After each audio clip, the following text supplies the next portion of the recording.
अजय की नौकरी लग गई थी और अब उसे जल्द से जल्द दिल्ली में एक कमरा ढूंढना था। ऑनलाइन खोजते हुए उसे एक एड मिला।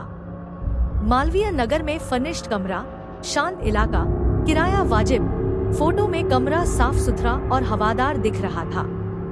किराया इतना कम था कि अजय ने तुरंत ब्रोकर को कॉल कर दिया। ब्रोकर एक दुबला पतला आदमी था जिसकी आंखों में एक अजीब सी बेचैनी थी। मकान तक का सफर में वह चुपचाप था।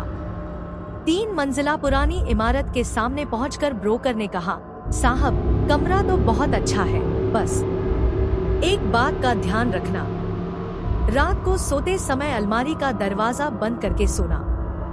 अजय ने इस अजीब सी हिदायत पर ज्यादा ध्यान नहीं दिया। शायद धूल से बचाने की बात कर रहा होगा। कमरा नंबर 304 था, तीसरी मंजिल पर। कमरा वाकई में एड जैसा ही था, बड़ा, हवादार और साफ सुथरा। सामने की दीवार पर एक बड़ी पुरानी लकड़ी की अलमारी थी जिस पर एक मोटी ताला लगा हुआ था। अजय ने किराया जमा कर दिया और अगले ही दिन शिफ्ट इन कर गया। पहली कुछ रातें सब कुछ ठीक ठाक रहा। फिर एक रात अजय की नींद में खलल पड़ी। उसे साफ साफ आवाज सुनाई दी, खर खर खर, जैसे कोई अलमारी के अंदर कागज सहला रहा हो। उसकी नींद खुल गई। आवाज आ रही थी अलमारी के अंदर से। डरते हुए उसने टॉर्च जलाई और अलमारी की तरफ देखा। ताला वैसे का वैसा ही लगा हुआ था। आवाज बंद हो चुकी थी।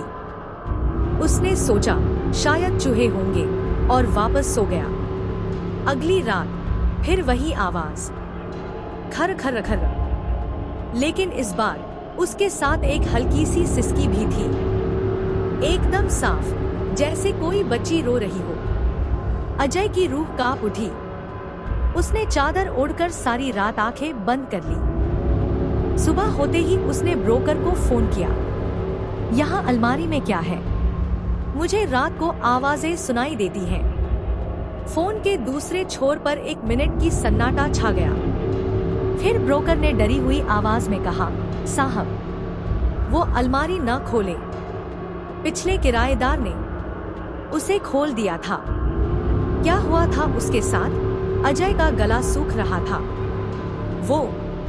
वो अब यहाँ नहीं रहता। इतना कहकर ब्रोकर ने फोन काट दिया। उस रात अजय ने शराब की कुछ बोतलें खरीदी और खुद को बेहोश करने की कोशिश की, लेकिन आधी रात को वह एक तेज खरोंच की आवाज से चौंक कर जाग गया। आवाज अलमारी के दरवाजे से आ रही थी, जैसे कोई लकड़ी पर लंबे नाखूनों से खरोंच रहा हो।